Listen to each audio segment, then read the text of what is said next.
अस्सलामुअलैकुम। आज हम बनाएंगे बहुत ही टेस्टी और बिना कड़वाहट के चने की दाल भरे करेले मसाला की रेसिपी, जिसे सिर्फ बड़े ही नहीं बच्चे भी बहुत ही शौक से खाएंगे। तो चलिए बनाना शुरू करते हैं इस मज़ेदार रेसिपी को।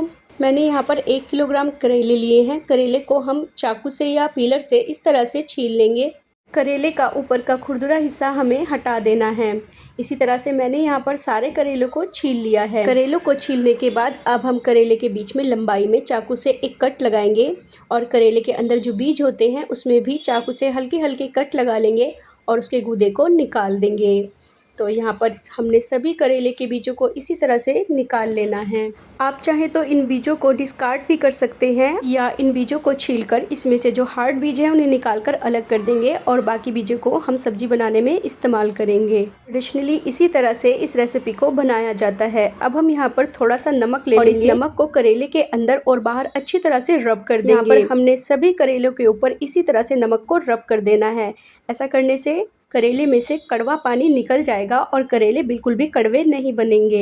इसी तरह से हम करेले के छिलके के ऊपर भी नमक स्प्रिंकल करेंगे और अच्छी तरह से मिक्स कर देंगे। नमक लगाने के बाद करेलों को हम धूप में रखेंगे 4 से 5 घंटे के लिए, तो ये बहुत ही बेस्ट होगा। लेकिन अगर आप किसी वजह से धूप में नहीं रख सकते हैं तो आप इन्हें पंखे के नीचे 4 से 5 घंटे के लिए रख दीजिए। ऐसा करने से करेले की सारी कड़वाहट निकल जाएगी और करेले बिल्कुल भी कड़वे नहीं बनेंगे। मैंने यहाँ पर करेलों को पंखे के नीचे ही रखा था 4 से 5 घंटे के लिए। नमक लगाने के बाद जब हम 5-6 घंटे के बाद इन्हें चेक किया तो इनका सारा कड़वा पानी निकल गया है और करेले बहुत ही सॉफ्ट हो गए हैं। अब हम करेलों को वॉश कर लेंगे ताकि इनमें से जो एक्स्ट्रा नमक है वो निकल जाए। एक खुले बर्तन में पानी लेंगे और सभी करेलों को उसमें डिप कर देंगे और अच्छी तरह से हल्के हाथ से मलते हुए इन सभी करेलों को वॉश कर लेंगे। इस प्रोसेस को हमें 2 से 3 बार रिपीट करना है और हल्के हाथ से करेलों को निचोड़ लेंगे और उनका सारा पानी निकाल देंगे। इसी तरह से हमने करेले के बीज और छिलके को भी वॉश कर लेना है। 2 से 3 बार इनको भी हम अच्छी तरह से मल कर वॉश करेंगे, जिससे इनकी कड़वाहट और नमक अच्छी तरह से निकल जाए। अब हम इनको दबाते हुए पानी से अलग कर लेंगे और जो छोटे छिलके और बीज हैं उन्हें हम छलनी में छान लेंगे और अच्छी तरह से दबाते हुए इनका सारा पानी निकाल देंगे। पानी को हमें अच्छी तरह से निकालना है जिससे कि फ्राई करते हुए छींटे ना उड़े और आसानी से करेले फ्राई हो जाएं। देखिए यहाँ पर करेले में बिल्कुल भी पानी नहीं है। हमने हल्के हाथ से इसको दबा लिया था और पानी निकाल दिया है। आधा कप चने की दाल लेंगे और अच्छी तरह से वॉश करके उसको भीगने के लिए रख देंगे। आधे घंटे तक हम इसको भीगने के लिए रख देंगे, तब तक हम करेलों को फ्राई कर लेंगे। तो यहाँ पर हम एक कढ़ाई में ऑयल ले लेंगे। ऑयल को अच्छी तरह से गर्म होने के बाद करेले को हम मीडियम हॉट ऑयल में फ्राई करेंगे। एक बार में जितने करेले ऑयल में आ जाए हम उतने ही डालेंगे और मीडियम हॉट ऑयल में फ्राई करेंगे। तेज आंच नहीं करेंगे, करेले एकदम से जल जाएंगे, इसलिए हम इन्हें हल्की आंच पर ब्राउन होने तक फ्राई कर लेंगे। जब तक करेले फ्राई हो रहे हैं यहाँ पर हम छिलके और बीज को एक ग्राइंडिंग जार में डाल लेंगे और दरदरा सा पीस लेंगे और इसको निचोड़कर इसका सारा कड़वा पानी निकाल देंगे। तो करेले यहाँ पर गोल्डन ब्राउन हो गए हैं, इनको हम निकाल लेंगे और जो बाकी बचे हुए करेले हैं उनको भी हम फ्राई कर लेंगे। मैंने यहाँ पर छोटे साइज के प्याज लिए हैं। इनमें से आधे प्याज को हम पेस्ट बना लेंगे और आधे को फाइन चॉप कर लेंगे। करेलों को फ्राई करने के बाद यहाँ पर जो छिलके और बीज का दरदरा सा मिक्सचर था उसको भी हम गोल्डन होने तक फ्राई कर लेंगे। इसके साथ ही हम फाइन चॉप किए हुए प्याज को ऐड करेंगे और फ्राई कर लेंगे। जब तक प्याज फ्राई हो रहे हैं यहाँ पर हम एक प्रेशर कुकर में चने की दाल को ऐड करेंगे और बिल्कुल चने की दाल की लेवल तक पानी डालेंगे और हल्का सा नमक डालकर 1 सीटी आने तक पका लेंगे। यहाँ पर दाल को ज़्यादा नहीं गलाना है।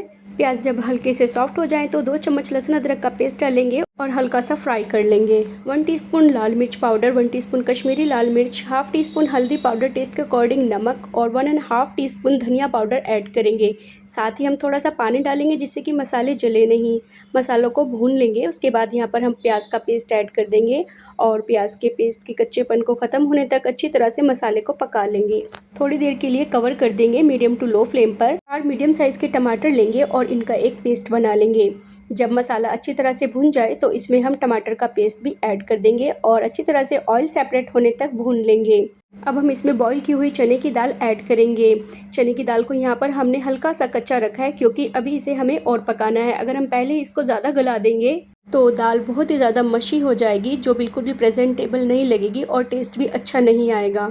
अब हम मसाले को अच्छी तरह से भून लेंगे और इसमें अगर नमक कम हो तो हम इसमें ऐड कर देंगे। यहाँ पर मैंने थोड़ा सा नमक ऐड किया है और साथ ही आप अपने टेस्ट के अकॉर्डिंग इसमें ग्रीन चिली काट कर भी ऐड कर सकते हैं। थोड़ी देर के लिए कवर कर देंगे। जब मसाला अच्छी तरह से भून जाए और ऑयल बिल्कुल सेपरेट हो जाए, मीडियम टू लो फ्लेम पर इसको पका लेंगे। अब हम एक खुशबूदार मसाला बनाकर तैयार कर लेंगे। 1.5 टीस्पून सौंफ लेंगे, 1 टीस्पून धनिया, 1 टीस्पून जीरा, 1/4 टीस्पून कलौंजी, 1/4 टीस्पून मेथी और हाफ टीस्पून काली मिर्च के दाने लेंगे और इन्हें हल्की फ्लेम पर खुशबू आने तक ड्राई रोस्ट कर लेंगे और हल्का सा ठंडा होने पर इसका एक दरदरा सा मिक्सचर बनाकर तैयार कर लेंगे। यहाँ पर मसाला भी अच्छी तरह से भुन गया है और ऑयल भी सेपरेट हो गया है।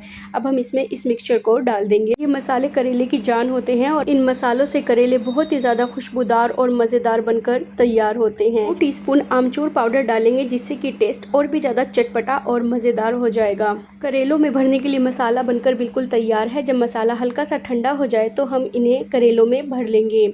यहाँ पर इस तरह से मैंने सारे करेलों को भर लिया है और इसके ऊपर हल्का सा धागा लपेट देंगे, जिससे कि मसाला बाहर नहीं आए। अब हमारे पास जो मसाला बचा हुआ है उसमें हम 1 गिलास पानी ऐड करेंगे और इसमें सभी करेलों को इस तरह से लगा देंगे और थोड़ी देर के लिए पका लेंगे, जब तक कि सारा पानी ड्राई ना हो जाए। ऐसा करने से करेले सॉफ्ट हो जाएंगे और इनके अंदर मसालों का फ्लेवर आ जाएगा और जिससे इनकी कड़वाहट भी बिल्कुल ख़त्म हो जाएगी। मीडियम टू लो फ्लेम पर इन्हें हम ढककर पका लेंगे और बीच में 1-2 बार चेक करेंगे और हल्के हाथ से इनकी साइड भी चेंज कर देंगे। थोड़ी देर तक पकाने के बाद यहाँ पर पानी बिल्कुल ड्राई हो गया है और चने की दाल भी अच्छी तरह से सॉफ्ट हो गई है। अब हम इन मज़ेदार से करेलों को सर्व कर लेते हैं। आप इन टेस्टी करेलों को पराठे और रोटी के साथ सर्व कर सकते हैं। खाकर आपका दिल खुश हो जाएगा। आप इन टेस्टी करेलों को ब्रेकफास्ट, लंच, डिनर कभी भी इंजॉय कर सकते हैं और फ्रिज में भी 3-4 दिन के लिए रख सकते हैं। तो रेसिपी ज़रूर ट्राई करें। पसंद आए तो लाइक, शेयर और सब्सक्राइब करें। अल्लाह हाफिज़।